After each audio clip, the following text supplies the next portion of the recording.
سلام سلام ተኸታተልቲ ቲኳ ቻናል ምሳኹም ዘለኹ ኢንጂነር ተክአ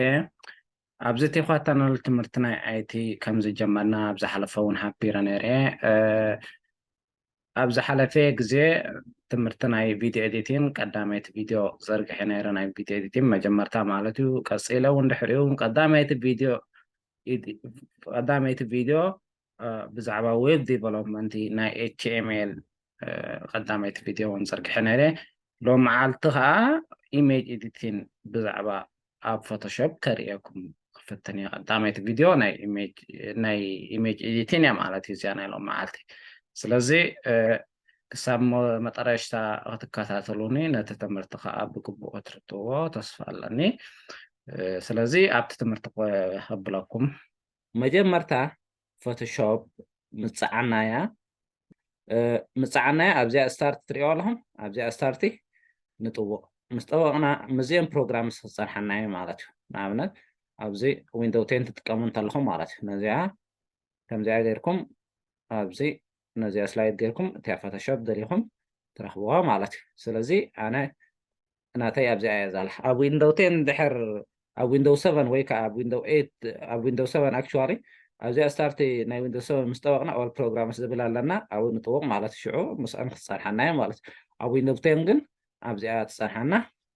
نزي أستارتي مستوقنا دايركت بروجرام شخفتيو نزي سلايد غيركا أمر أي راح يوزل جانا مالت سلازي أزي أنا كمالا زلخو فوتوشوب أدوبي فوتوشوب 2020 أتبهال نزي أدا بالكليك نجابره خفتيا فوتوشوب تخفيت الله هجي فوتوشوب مجمر تخفت نقلا زي 2020 خمسة قينا تخفت أبزي حجي قصيلة زريكم تايو كمي غيرنا مجمر تاس تاع سيلي أب كمبيوتر نازل أب فوتوشوب نخفتح عن تزيا قال أي تقع حدش بعلنا خي كمي غيرنا سيلي نسرح كريكم هذا فايل كمي غيرنا نسرح فوتوشوب كريكم سو نزه نقبر ندحر خوينا أبينا نخيط أبزي فايل تبل زلا أو عينا نخيط أو كليك نقبر سلازي زي كلتا أوبشن سينا نتكمل أزي نيو تبل زلا حداش مسرحيو زي أوبن تبل زلا كمبيوتر كا وي فلاش كازلو أب زخنا ميموري ناي كاميرا ديو أب زخنا ستوريج زلا مالتين عوخ تخفت تدليها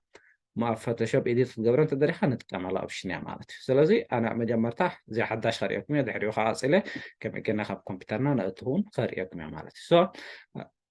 أبزي نيو إلنا نجمر مالته سو عاوز حاجة بزح زي نريا زلنا ما جمرتها زي كومبلكس قيني سمعك خون من زي قليليو أبي زلا تاع أوبشناتنا أنا تاع سلكت قينا زي ريسنتلي زي أبز ريسنتلي تخفيت زلوا إذا كله مالتيو انتايو أنا زسرحو زنبركو أبز قرب أجزي زسرحو زنبركو يو أبزي زسنحنا مالتيو سلازي زي من مجمرت آخر جزء خفتان دال خان فوتوشوب زي تروحوا خصان حكاي أبزري سنتلي خفيتا زي انتي خوين نصان حكاي تروحوا شو قص بقص السرح مش جمر كحديش كرييت ناقة بركة خطين كلها فوتوشوب أبزي حزو نسخة سرح كاي ريسنتل مالتي شو نسخة مسيخة خا كلاي جزء خا تكمل تخال مالتي سلازي زي أبري سنتل صرحنا نحن أب قربة جزء سرحنا يو فايل سي مالتنا تسايز خندي كم سخونة أبزي حبرنا له سرحنا يزنوانا مالتي زي أنا عملت حجي سلسة شح بيكسل ويدس سلسة شح بيكسل هي يا مالت سايز ناته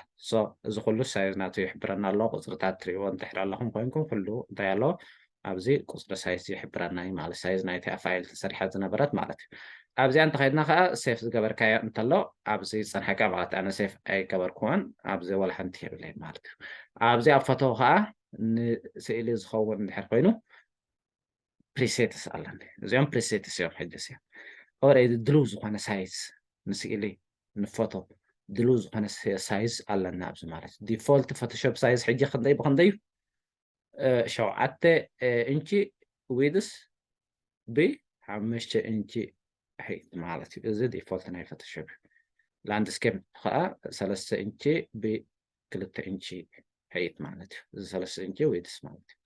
ስለዚ እዚ presets ማለት already ድልው ዝኾነ ፋይል እዩ preset ክንብል ከለና ኣብ ዝኾነ ወላ ኣብ ቪድዮ ኣሎ ኣብ ኤዲቲንግ ኣሎ እዚ presets ንብሎ ዘለና so እዚ presets እዩ ድልዋት እዩ ኩሉ ንስእሊ ንጥቀመሉ presets እዩ ኣብዚ ዘሎ ማለት እዩ ኣብዚ ፕሪንት ዝኸውን እንተኮይኑ ከዓ ኣብዚ ኣለኒ ማለት እዩ ሕጂ ንኣብነት እዚኣ ሌተር ፕሪንት ክገብር እንተድልየ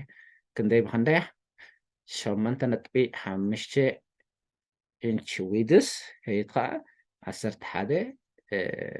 ኢንች هيت ማለት እዩ ስለዚ እዚኣ ሌተር ይጥቀመላ እዚኣ ሌጋል ይጥቀመላ እዚኣ ከምኡ ትሪቦሎይድ ትበሃል ኣሎ እዚኣ A4 እንተድልየኻ እዚኣ A4 ሳይዝ እዚኣ እያ ማለት እዩ ኣብዚ ዲቴልስ ናቱ ይመፀኒ ኣሎ ትሪእዎ ኣለኹም ኣብዚ ሕጂ ነዚኣ ክሬት እንተኢላ እያ በዚኣ ናይ A4 ሳይዝ ክትስራሕ እያ ማለት እዩ እታ ፋይል ናተይ ኣብዚኣ ነዚኣ መሪፀ እዚ ይቕየር ኣሎ ትሪእዎ ኣለኹም ሳይዝ ናቱ ክንደይ ኮይኑ ዊድስ ናቱ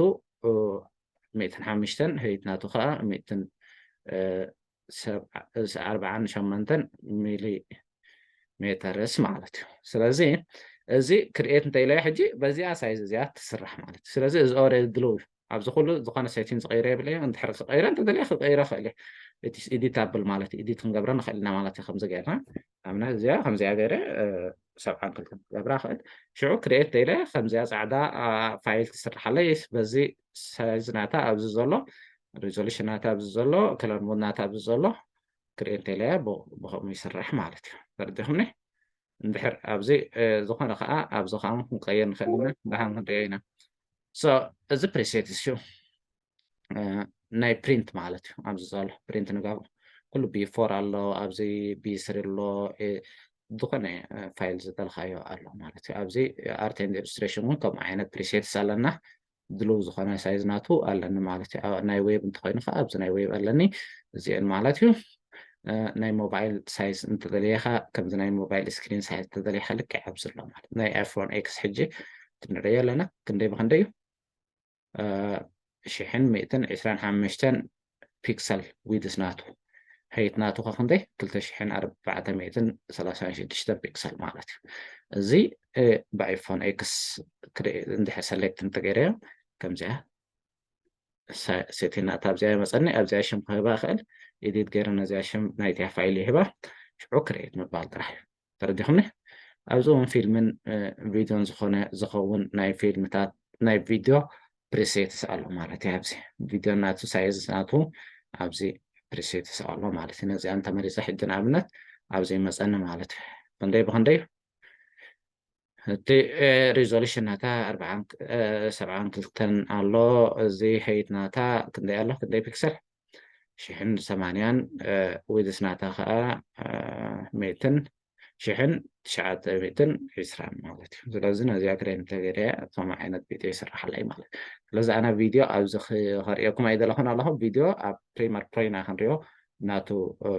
ንዑ ተባሂሉ ዝተሰርሐ ማለት እዩ እዚ ፎቶሾፕ ከም ሓደ ጠቕሚ ናቱ እዩ እምበር ንዑ ተባሂሉ ንቪድዮ ጥራሕ ተባሂሉ ዝተሰርሐ ይኮነ ማለት ፕሪመር ፕሮ ግን ንቪድዮ ተባሂሉ ዝተሰርሐ ስለዝኾነ ኣብቲ ፕሪመር ፕሮ ብዛዕባ ቪድዮ ኤዲቲንግ ኣብኡ ኢና ክንርኢ ማለት እዩ ኣነ ሕጂ ኣብዚ ከሪአኩም ደለየ ዘለኹ ፕሪሴትስ ክጥቀም ኣይደለኹ ድልው ክጥቀም ኣይደለኹን ኣለኹ እንታይ ክሰርሕ እየ ደለየ ዘለኹ ሓድሽ ስለዚ ኣብዚኣ ሪሰንትሊ ከይደ ነዚአን ካስተማይዝ ኣብ ዝኾነ ወላ ኣብዚ ኮይንካ ክሰርሖ ትኽእል ኢኻ ካስተማይዝ ክትገብሮ ትኽእል ኢኻ ነዚ ግን ኣብ ሪሰንትሊ ነዚኣ ኦልሬዲ ሰሪሐ ዝነበርኩ ነዚኣ ንዓሚቕ ክቀይር እየ ሽም መጀመርታ ሽም ናይታ ፋይል ኣብዚኣ ይሂባ ማለት እዩ ስለዚ ቲኳ ኢለ ኦኬ ቲኳ ኢለ ከምዚኣ ሽም ናይታ ቻነልና ማለት ቲኳ እዚ ብላቲን እዚ ሽም ናይ ቻነልና ንኩሉ እትወቃሉን ብላቲን እዩ ስለዚ ድሓን ብቻነልና ኢንትሮዳክሽን ሰሚዕኩም ኣለኹም ኣብዚ ከይደ እንታይ ክህባ ሽም ሂበያ ኣለኹ ናይታ ፋይል ኣብዚ ከዓ ዊድስ ናታ ክህባ ኣለኒ ማለት እዩ ስለዚ ዊድስ 3000 ዘላ ንኣብነት ኣነ 2500 ገብራየ ናይቲ ሓድሽ ፋይል ነዚኣ ከዓ ከምኡ 2500 ገብራየ ማለት እዩ ነዚአን ተመሪፀ ሕጂ እዚአን ከምዚ ኮይነን ኣለዋ ማለት እዩ أبزي أنت خيدا يا خينا حدي تري ولا إذا أورينتيشن جي ده فايل خاص نينا يعني نتقول ده نقدر تخون أو يو نقول ده ولا ندخل تخون أورينتيشن والو area يو مالتي options زي ስለዚህ ክልተ options ኣለኒ እዚ ንትኸሉ እዩ ማለት ሕጂ ንትኸል ኮይና ኣላ ግን ትርጉም የብሉ ንትኸል ነዚ መሪፅካ ትርጉም የብሉ ስለምንታይ እቲ ህይት እዩ ዝውስኑ ህይቶም ወይ ድስን እዩ ዝውስኑ ሕጂ ህይቶም ወይ ድስን ማዕረ ገይረየን ስለ ዘለኹ ንትኸል ጌርካ ንጋድም ጌርካ ብዙሕ ነዚኣ ከማን ክሊክ ክትገብራ ኣይትኽእልኒ ኢኻ ትሪእዎም ኣለኹም እዚኣ ብሎ ክትኮን ኣይትኽእልኒ ክሊክ ይገብራ ኣለኹ ወላ ሓንቲ ከምዚኣ ብሎ ኮይና ዘላ ሰሌክት ኮይና ኣላ ማለት እዩ እዚኣ ክሊክ እንተገይረያ ግን ወላ ሓንቲ ተምርፀኒ የላን ስለምንታይ እዚ ማዕረ ስለ ዘሎ እዩ ማለት እዩ ስለዚ ነዚኣ እንድሕር 3000 እንተገይረያ ኣነ ንኣብነት ነዚኣ 3000 እንተገይረያ እዚኣ ክመርፃ ክእል ሕጂ ትሪእዋ ኣለኹም እቲ 3000 ኣብዚኣ ገይረያ ፀናሕኩ ኣበይ ቀይራታ ኣብዚኣ ቀይራታ ኣላ ስለምንታይ እቲ ዊድስ ንጎኒ ገይረያ ስለ ዘለኹ ነቲ ፋይል እቲ ዊድስ ዝዓበየ ይኸውን ማለት እዩ ሶ እንድሕር ነዚኣ እንተመሪፀ ከዓ ዝዓበየ ኣይና ይኸውን ሃይት ንትኹል ዝዓበየ ይኸውን ማለት እዩ እዚ ንከምኡ እዩ ማለት እዩ ኣትቦርድስ ስፍሕ ዝበለ ስለ ዝኾነ ብናቱ ኣብ ናቱ ቪድዮ ንዑ ኢለ ሓንቲ ቪድዮ ክሰርሕ እየ ኣብኡ ብዛዕባ ኣትቦርዲ ከመይ ጌርና ንሰርሕ ክንደኢና ማለት እዩ ኣብዚ ካሊእ ሪዞሉሽን እየ ክኸይድ ሪዞሉሽን እዚ 72 መዓስ ኢና ንገብሮ ኣብ ኢንተርነት ስቃል እንተኮይኑ ኣብ ዌብሳይት እዩ ኣብ ዝኾነ ዌብ ፔጅ እዩ ንጥቀመሉ ኣብ ኢንተርነት ንጥቀመሉ ስእሊ መብዛሕትኡ ግዜ 72 እዩ ዝኸውን እንድሕር ኣብ እንተጌርካ ነዚ ሪዞሉሽን ኮኔክሽን ይሓተካ ምስኡ ማለት ስለዚ ኣብ ኢንተርነት ከዓ ፎክስ ዝብል ኢና ነፅዕን ብኡ ከዓ ነዚ 72 ንገብሮ ፕሪንት ዝኸውን ኮይኑ ግን ነዚ ክንደይ ንህቦ 300 ንህቦ ማለት እዩ ነዚ ሪዞሉሽን ናትና እዚ ሕጂ ኣብ ሓደ እንቺ ክንደይ ፒክሰልስ ንብል ኣለና 300 ፒክሰልስ ንብል ኣለና ማለት እዩ ፒክሰል ክንሪኦ ኢና ኣብዚ እውን ከለር ሙድ ኣለኒ ቀፂለ ከለር ሙድ ከርእየኩም እየ እዚ ከለር ሙድ መብዛሕትኦም ንጥቀመላ እዚኣ ኣርጂብን እዚኣ CMYK ኢና ንጥቀም እዚኣ CMYK መዓስ ኢና ንጥቀመላ ፕሪንቲ ዝኸውን እንተኮይኑ እቲ ንሕና ኤዲት ንገብሮ ዘለና ፋይል ፕሪንት ዝኸውን እንተኮይኑ CMYK ከለር ኢና ንመርፅ ማለት እዩ ከለር ሙድ ናትና ማለት እዩ እንድሕር ኣብ ኢንተርነት ዝፀዓን እንተኮይኑ ከዓ ነዚኣ 72 ንገብራ ነዚኣ ሪዞሉሽን ነዚኣ ከለር ሙድ እውን ክንደይ ንገብራ RGB ከለር ንገብራ ብኡ መጠን ከዓ እቲ ስእልናትና ንእሽተይ ይኸውን ብዙሕ ኢንተርነት ዘይሓትት ክኸውን ማለት እዩ ሶ ቀፂለ ዘርእየኩም እዚኣ ባክግራውንድ ኮንተንት ዝብል ዘላ እዚኣ ክንመርፅ ንኽእል ኢና ካብዚ ብላክ ዲኻ ደሊኻ ዋይት ዝኾነ ክትመርፅ ትኽእል ኢኻ ዋላ ትራንስፓረንት ኣነ ግን ከሰም እየ መሪፀ ዘለኹ ስለዚ እዚኣ ከለር ክሊክ ምስ ገበርኮ እንታይ ፖፕኣፕ ይኸውን ኣሎ እዚ ከለር ፒከር ዝበሃል ዊንዶው ተኸፊትለይ ኣሎ ኣብዚ ንሪኦ ዘለና ማለት ስለዚ ኣብዚ ከመይ ጌርና ኢና ሕብሪ ንመርፅ እዚኣ ትሪእዎ ኣለኹም እዚኣ ስለዚ እዚኣ ባር እዚኣ ንትኽእል ዘላ ባር ናብዓያ ክሊክ ዝገብር ኣብዚኣ መጀመርታ ማለት እዩ ስለዚ ኣነ ከምዚኣ ገይረ ቀጠልያ እንተድልየ ኣብዚኣ ክሊክ ይገብር ሽዑ ድሙቕ ሕብሪ እንተድልየ ናብዚ ኣንጎሎ ገፀ ይኸይድ እንድሕር ዝበለ እንድሕር ደልየ ከዓ ናብዚ ገፀይ ወይ ከዓ ናብዚ ገፀይ ይኸይድ ማለት እዩ ናብዚ ገፀይ እውን ይኸይድ ማለት እዩ ሶ እዚ ከለር ብዛዕባ እዚ ክንመሃር ኢና ቀፂልና እዚ እንታይ እዩ እዚታት እንታይ ማለት እዩ ንሪኦ ኢና ሶ ንሕጂ ግን ከለር ገይረ ከመይ ገይረ ይቕይራ እቲኣ ፋይል ናተይ እየ ከሪአኩም ሶ ኣነ ካብዚኣ ሕብሪ ክወስድ እየ ድሙቕ ዝበለ እንድሕር ደሊኻ ኣብዚ ጫፍ ትኸይድ እንድሕር ህስስ ዝበለ እንተደሊኻ ካብዚኣ ሰሌክት ትገብር ማለት ስለዚ ኣነ ማእኸላይ ሰሌክት ክገብር እየ ካብዚኣ ሽዑ ኦኬ ክብላ እያ ማለት እዩ ሶ እዚኣ ሕብሪ ተቀይር ኣላ ማለት እዩ ድሕሪኡ እንታይ ምባል ጥራሕ እዩ ዝተርፈኒ ክሪኤት ሽዑ ስራሕ እያ እቲኣ ፋይል ማለት እዩ ስለዚ ክሪኤት ክብላ እየ እዚኣ እቲኣ ፋይል ተሰሪሐ ኣላ ማለት እዩ እቲኣ ፋይል ከምዚኣ እያ ትመስል ሰሪሐ ዘለኹ ፋይል ሶ ነዚኣ ፋይል ሕጂ ኣብዚ ቀፂልና ካብ ካልእ ዲና ቆሪፅና ስእሊ ክነምፅኣ ኣላ ፅሕፈት ዲና ክነእትወላ ኣድቨርታይዝ መግበሪ ዲና ክንሰርሓላ ኣብዚ ኤዲት ምግባር ክንጀምር ንኽእል ኢና ቀፂልና ማለት እዩ ሶ እዚኣ ከመይ ጌርካ ሓድሽ ትሰርሕ እዩ ካልኣይቲ እንታይ ኢለኩም ፀኒሐ እዚኣ ኦፐን ፋይል ካብ ኮምፒተር ክከፍት ትድልኻ ነዚኣ ኦፐን እየ ዝጥቀም ማለት እዩ ኣብዚ ፋይል ኣትየ ኣብዚኣ ፋይል ኣትየ ኣብዚኣ ኦፐን ይብል ማለት እዩ ሽዑ ኦፐን ምስ በልክዋ كمبيوتر فايل ناي كمبيوتر ختوزني زي مالتي قصيلة نزيا فتي أنا حجي نزيا سلكتي جبرة سلكت مريضة على زيا شو أنت مبالي أوبن مبال رح يسترفن مالتي دن فوتوشوب فوتوشوب تخفتها مالتي زي تخفتها لا مالتي أبزي حجي أنت رئنا زي سئلي زي تخفتها زي الشما أنت يخون زي شما أنت يخون دمو حدا خون تريوله حجي الدم يقول له أنت حدث سرحنا تريوله هسه لا سلام أنت نسا تخفيتها يلا زي تخفيتها زي أبزن الرئاسة زي أنا كان شما دماغ زي عليه اندحر أبزي اندحر كليك أنت غيره شم نايمن زي دمق زي أتي خاطب الزلا فايل شما يدمق مالته سلام أنت فوتوشوب أنت إذا حبرنا زلا زي تخفيتها زلاس شما الزخم زغناي يحبرنا على مالته رديهمني قصيلا أنت يا خريقكم زي أكفافتان مجمر تحديش مسرح نرينا لنا قصيلة مس فوتوشوب انترفيس ناتو خلال يكم ማለት فوتوشوب كم زنرئዮ ዘለና ከምዚ ዝመስል ዝኾነ ፋይል ምስ ከፈትና ወይ ሓድሽ ምስ ጀመርና ከምዚ ዓይነት ኢንተርፌስ ሒዙ እዩ ዝመፀና እዚ ክንሪኦም ከለና ኣዝዩ ኮምፕሌክስ ይመስል መጀመርታ ኸ ክትሪኦም ከለኻ ግን ምስ ለመድካዮ ኣዝዩ ቀሊልን ርዱእ ዝኾነ ዲዛይን እዩ ሒዙ ዘሎ ማለት እዩ ስለዚ ምስኡ ከላለየኩም ድሕሪ ኮይነ በዚ ብላዕሊ ዝኸጀመር እያ ኣብዚኣ ላይን እዚኣ ትሪእዎ ኣለኹም እዚኣ ላይን እዚኣ ዘፀላም ካብኣ ንላዕሊ ዘላ ቦታ ሜኑ ባር ይበሃል እዚአን ፅሕፈት ኣብዚ ምስኡ ዘለዋ ከዓ ሜኑ ትበሃል ንኣብነት እዚኣ ፋይል ሜኑ ትበሃል እዚኣ ኤዲት ሜኑ ትበሃል እዚኣ ኢሜጅ ሜኑ ትበሃል በብሽመን ማለት እዩ ድሕሪኡ እዚኣ ካብዚኣ ላይን ኣብዚኣ ላይን ዘሎ እታ ሽሙ ከዓ ኦፕሽን ባር ይበሃል ማለት እዚ ኦፕሽን ባር ምስ እዚ ኣብዚ ዘሎ ቱልስ ምትእስሳር ኣሎ ሕጂ ንኣብነት ኦፕሽንስ ኣብዚ መፂኑ ዘሎ ናይ መን እዩ ናይ እዚኣ እያ እዚኣ እቲ ናይ ቴክስት እዩ ሰሌክት ኮይና ዘላ ንሳ እያ ትሪእዎ ኣለኹም ኣብዚ ናታ ሴቲን እዩ ኣብዚ ዝኽፈት ማለት ኣብዚ ላዕሊ ዝኽፈት ናታ ሴቲን እዩ ንኣብነት ኣብዚ ሕጂ እንተደልየ እቲ ፅሕፈት ሳይዝ ናቱ ኣብዚኣ መፀ ይቀይሮ ካሊእ ኣብዚ ከዓ ሬጉላር ኢለ መርፅ ኣብዚ እቲ ስታይል ናይቲ ኣፀሓሕፋ ፎንት መርፅ ክንሪኦ ኢና እዚ ማለት እዚ ካን ስታይል ኣፀሓሕፋ ክመርፅ ይኽእል ኣብዚ ማለት እዩ እዚ ናታ ሴቲን እዩ ሕጂ እዚ ብዛዕባ እዚ ክመሃረኩም ኣይኮንኩን ትልዮ ዘለኹ ከላልየኩም እየ ዘለዮ ዘለኹም እዚ ፎቶሾፕ እዚኣ ናታ እዩ ናዚኣ እንተመሪፀ ከዓ ናታ ኣብዚ ይመፅእ ማለት እዩ ብዙሕ የብላ እዚኣ ሕጂ እዚኣ እንተመሪፀ እውን ናታ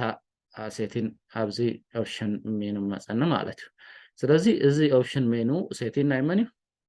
ናይ እዚአን እዩ ማለት እዩ ናይ እዚአን ቱልስ እዩ ማለት እዩ እዚ ከዓ ምስኡ ከዓ ከላለየኩም እዚ ከዓ ቱል ባር ኢና ንብሎ እዚ ብምሉኡ ኤርያ ማለት እዩ እዚ ንድኹል ዘሎ ብፀጋም ወገን ዘሎ ቱል ባር ንብሎ ማለት እዩ እቲ ኣብኡ ዘሎ ከዓ ቱልስ ንብሎ ማለት እዩ እዚኣ ሕጂ ሙቭ ቱል እያ ትበሃል እዚኣ ንሪኣ ኣለና ሙቭ ቱል ትበሃል እንታይ እያ ትገብር ዘላ ነቲ ስእሊ ሙቭ ክትገብሮ ማለት እዩ ንመሃሮ ኢና እዚአን ቱልስ በብሓደ ንመሃሮ ኢና ማለት እዩ እዚኣ እውን ሰሌክት ቱርያ ካብቲአን ሰሌክት ዝገብረ ሓንቲ ሬክታንጉላር ማርኪ ቱል እያ ትበሃል ክንሪኣ ኢና እንታይ ከም ትገብሮ ማለት ስለዚ እዚ ቱልስ እዩ ኣብዚ ዘሎ ማለት እዩ ብየማን ወገን ከንታይ ኣለኒ ብየማን ወገን ፓነልስ ይበሃል ንኣብነት ተኸፊታ ዘላ ኣብዚ ዘላ ፕሮፐርቲ ፓነል ትበሃል እዚ ኣብዚ ተኸፊታ ዘላ ከዓ 3D ፓነል ትበሃል ነዚኣ እንድሕር ሌየርስ ክሊክ እንተገይርካ ሌየርስ ትኸፈተላ እዩ ኣብዚ እዚ ተኸፊታ ዘላ ሌየርስ ፓነል እዩ ኣብዚ ቻነልስ እንተደልየ ከዓ ቻነልስ ከዓ ቻነልስ ፓነል ከዓ ኣብዚ ኣለኒ ማለት እዩ ትሪእዎ ኣለኹም ስለዚ RGB እታ ፋይል ሕብሪ ከዓ እንታይ ሒዛ ኣላ ሬድ ካብ ሬድ ከምዚ ሒዛ ኣላ ግሪን እውን ከምዚ ዓይነት ብሉ ሒዛ ኣላ ማለት ስለዚ ክንሪኦ ኢና እዚ ድሓን ስለዚ እዚአን ብየማን ዘለዋ እዚ ፓነልስ እየን ዝበሃላ በብሽመን ማለት እዩ እዚኣ 3D ፓነል ትበሃል እዚኣ ሌየርስ ፓነል ትበሃል እዚኣ ቻነልስ ፓነል ትበሃል ኣብዚ ዝኸፈተለይ ዘሎ ኣብዚ እውን ፕሮፐርቲስ ቻነል ዝኾነ ፓነል ኣብዚ እንተዘይርኢናዮ ኣበይና እዚ ካበይ ዝመፅእ ዘሎ እዚኣ ዊንዶውስ ሜን ንሪኦ ኣለና ናብ ክሊክ እንተገይርና እዚኣ ቻነል ትሪእዎ ኣለኹም ሰሌክት ኮይና ኣላ ቲክ ኮይና ኣላ ስለዚ ኣብዚ ከዓ ቻነል ኣብዚ ስለ ዘላ እያ ማለት እዩ ኣብዚ ፓነልስ ሙዚየም ፓነልስ ስለ ዘላ እያ ማለት እዩ እቶም ካልእ እውን ቲክ ኮይኖም ኣለዉ ንኣብነት እዚኣ ፕሮፐርቲ ንሪኦ ኣለና እዚኣ ፕሮፐርቲ እውን ቲክ ኮይና ኣላ ስለዚ ኣብዚ ከዓ ትረኣየና ኣላ ማለት እዩ ካልእ እንድሕር ኣብዚ ዘየለ ንኣብነት ሕብሪ ዝመርፀሉ ዊንዶው ፓነል ክኸፍ እንተድልየ ነዚኣ ከለር ትብል ንሪኦ ኣለና ንዓ ويكا F6 نطور شورت كات ناتا أو F6 سو أبقى كليك انت جيره هبزي تخفت على على مالتي تخفت على على كلتا بانلس ألوا حانت سويتش حانت كلر رديهمني سلازي زخانة بانل أبز انت زيرينايو أب ويندوز كينا تيك نقبرا مالتي زي حاجة كلر تريوالهم تيك وين على أبز تخفيت على الزلال مالتي سو كم زي مثل ناي فوتوشوب انترفيس كم أول حدش كم يديرنا نسرح سئلك أبقى تنازلون أب فوتوشوب ميكرنا نخفت أز مجمرتا خلاص رينا لنا قصيلنا انتينا هنريح نجمر أب نيكست فيديو زين تريونا لخو زين طول السرحان انتي خمزخانة ببحادة خنرئين خنجمرينا سلازي قصالي تخطاتلو فوتوشوب ماستر ختقبروه بوخا ايميج اديتين ون صبق غيركم كتملكوه ببحادة ستيبس ستيب باي ستيب قريكم يا مالتي so share like comment subscribe مقبرة يتحمقوا بطان احنا نتابع اسمون هنا يزي مويا وننتن خطقنا مالتي so thank you